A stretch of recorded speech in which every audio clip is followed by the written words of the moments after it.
तो नमस्कार। आज एक बार फिर इस चैनल पर आपका हार्दिक अभिनंदन है, स्वागत है।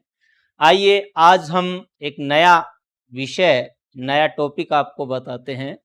अभी 14 सितंबर को हिंदी दिवस आने वाला है और हिंदी के प्रचार प्रसार में जिसका महत्वपूर्ण योगदान रहा है, जिसे हम कह सकते हैं कि हिंदी जगत की एक महान विभूति जिसकी पुण्यतिथि अभी 11 सितंबर को थी, उनके व्यक्तित्व और कर्तृत्व के बारे में हम जानकारी प्राप्त करेंगे, जिन्होंने हिंदी साहित्य को समृद्ध किया और अपनी एक विशिष्ट पहचान बनाई, एक अमर वह रही, वह पहचान जिसे आज भी हम याद करते हैं, स्मरण करते हैं। आइए आज उन्हीं पे हम चर्चा करेंगे। कौन है वो? महादेवी वर्मा। कौन है? महादेवी वर्मा। वैसे देखो, सब इस जगत में हर व्यक्ति अपने नाम का विरोधाभास लेकर जीता है। जैसे मेरा नाम मनोहर है, मन को हरने वाला, मनोहर, मन को हरने वाला। मैंने तो कभी किसी के मन को नहीं हरा है। ऐसे ही इनका नाम जो है महादेवी, महादेवी, महान है जो देवी। ऐसा क्यों रखा गया? इसके कुछ लक्षण थे, कारण थे। वो कारण क्या थे? इनके पिता ने, जिनका नाम क्या था? गोविंद सहाय, गोविंद सहाय ने इनका नाम महादेवी वर्मा रखा था। कारण था, ऐसा कहा जाता है कि 200 वर्षों तक इनके वंश में किसी लड़की ने जन्म नहीं लिया था, किसी कन्या का जन्म नहीं हुआ था। 200 वर्ष पश्चात 1907 को, यानी 26 मार्च 1907 ईस्वी को फर्रुखाबाद उत्तर प्रदेश में गोविंद सहाय के घर में किसका जन्म हुआ? महादेवी वर्मा का जन्म हुआ। यानी कि 200 वर्ष पश्चात महादेवी वर्मा का एक कन्या के रूप में जन्म हुआ। इसलिए ऐसी परिस्थितियों को जानकर इनके पिता ने इनका नाम क्या रखा था? महादेवी वर्मा नाम रखा था। इनका जीवन काल रहा है 1907 से 1987। 11 सितंबर 1987 को इनका निधन हो गया था। निधन कब हुआ था? 1987 ईस्वी में। इन्होंने जो साहित्य के बीज इनके हृदय में जो पैदा हुए थे, वो पारिवारिक माहौल के कारण, परिवार के माहौल के कारण, क्योंकि साहित्यिक वातावरण इनके परिवार का रहता था। इनके पिताश्री भी एक अच्छे साहित्यकार थे, एक अच्छे लेखक थे। इनके घर में अनेक लेखकों, साहित्यकारों का आना जाना लगा रहता था, गोष्ठियां होती रहती थी। इसके कारण इनको धरोहर रूप में साहित्य के गुण प्राप्त हुए हैं। आइए देखते हैं इनके द्वारा क्या क्या लिखा गया, कैसे कैसे इन्होंने अपने इस साहित्य के क्षेत्र में कदम आगे बढ़ाया। तो इनका जन्म मैंने आपको बताया 26 मार्च 1907 ईस्वी को इनका जन्म उत्तर प्रदेश के फर्रुखाबाद में हुआ था। भाई, उत्तर प्रदेश के फर्रुखाबाद में इनका जन्म हुआ था।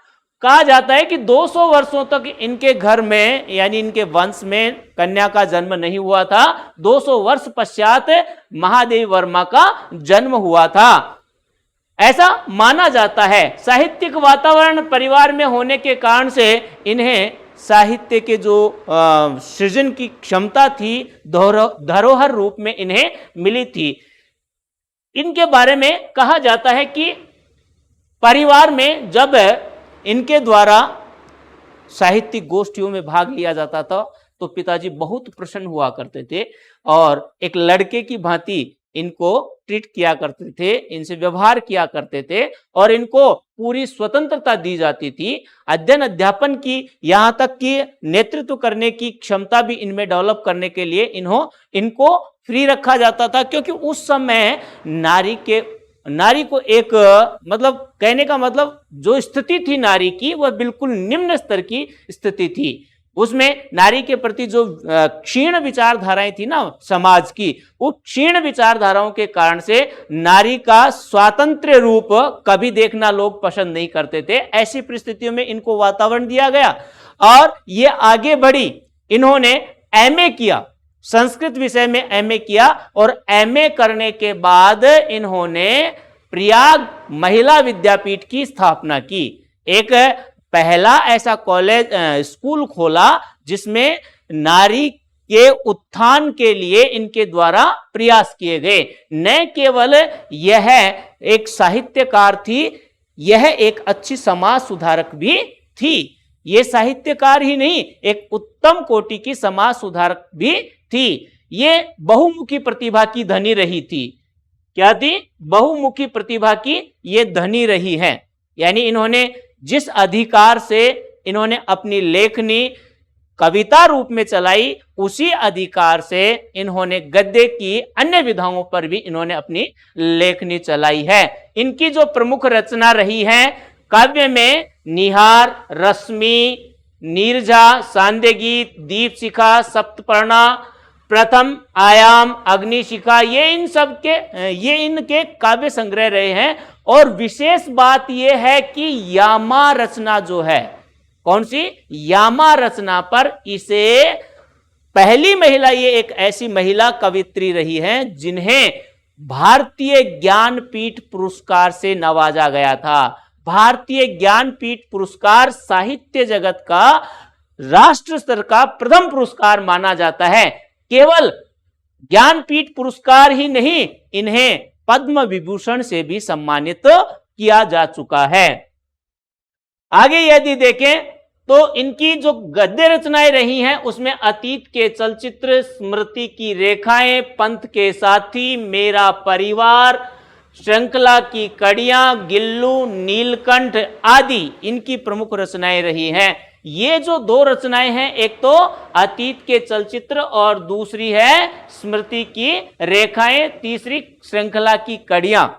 श्रृंखला की कड़ियां और अतीत के चलचित्र इनकी गद्य की विशिष्ट पहचान रही है। हिंदी जगत में विशिष्ट पहचान रखने वाली इनकी ये दोनों रचनाएं रही हैं। इसमें श्रृंखला की कड़ियों में तो नारी के उत्थान का विविध स्तरों पर प्रयास महादेवी वर्मा के द्वारा किया गया है। किसके द्वारा किया गया है भाई? महादेवी वर्मा के द्वारा किया गया है। इनकी प्रसिद्ध पंक्तियां हैं, मैं नीर भरी दुख की बदली, उमड़ी कल थी मिट आज चली। यानी कि इस जगत से जैसे विमुख होकर आध्यात्मिक जगत की ओर यह उन्मुख हो रही हैं। इन पंक्तियों से ये बिल्कुल स्पष्ट होता है। ये छायावाद के जो चार आधार स्तंभ कवि रहे हैं, हिंदी आधुनिक काल के जो छायावाद रहा है, उस छायावाद के चार आधार स्तंभ कवि रहे हैं जिनमें इनका विशिष्ट स्थान है। वो चार कौन कौन से हैं? जयशंकर प्रसाद, सूर्यकांत त्रिपाठी निराला, सुमित्रानंदन पंत और महादेवी वर्मा। इन्हें आधुनिक युग की मीरा भी कहा जाता है। किसको कहा जाता है भाई? महादेवी वर्मा को आधुनिक युग की मीरा भी कहा जाता है, क्योंकि जिस प्रकार से मीरा ने अपने प्रियतम श्री कृष्ण के वियोग में, उनकी भक्ति में उन्होंने लोक लाज सब कुछ त्याग दी थी, उसी प्रकार से इन्होंने उस आध्यात्मिक इष्ट की प्राप्ति के लिए गृहस्थ जीवन से ये विमुख हो गई थी। गृहस्थ जीवन में इसकी कोई रुचि नहीं थी। इसलिए यह स्पष्ट होता है कि इनको आधुनिक युग की मीरा कहना सार्थक है, उचित है। इसके बाद यदि हम देखें तो इनकी जो प्रसिद्ध पंक्तियां जो छायावाद से प्रभावित रही हैं, उन पंक्तियों में अपन देखते हैं, जैसे मैं वे मुस्काते फूल नहीं जिनको आता है मुरझाना, वे मुस्काते फूल नहीं जिनको आता है मुरझाना, वे तारों के दीप नहीं जिनको आता है बुझ जाना, वे तारों के दीप नहीं जिनको आता है बुझ जाना, वे नीलम के मेघ नहीं जिनको है धुल जाने की चाह, वह अनंत ऋतुराज नहीं जिसने देखी जाने की राह। इस प्रकार से कह सकते हैं कि इस आधार पर हम स्पष्ट कह सकते हैं कि उन पर किस वाद का प्रभाव रहा है भाई? छायावादी युग का गहरा प्रभाव रहा है। इनकी मृत्यु हुई थी 11 सितंबर 1987 को। आइए एक बार फिर इस महान विभूति को, इस सशक्त लेखिका को, जिसने हिंदी साहित्य के भंडार को भरा है, उसको पूरी तरह से हम श्रद्धांजलि अर्पित करते हैं। अभी 11 सितंबर को इनकी पुण्यतिथि थी। इस पर मेरी ओर से इस महान विभूति को सादर नमन, सादर प्रणाम। धन्यवाद।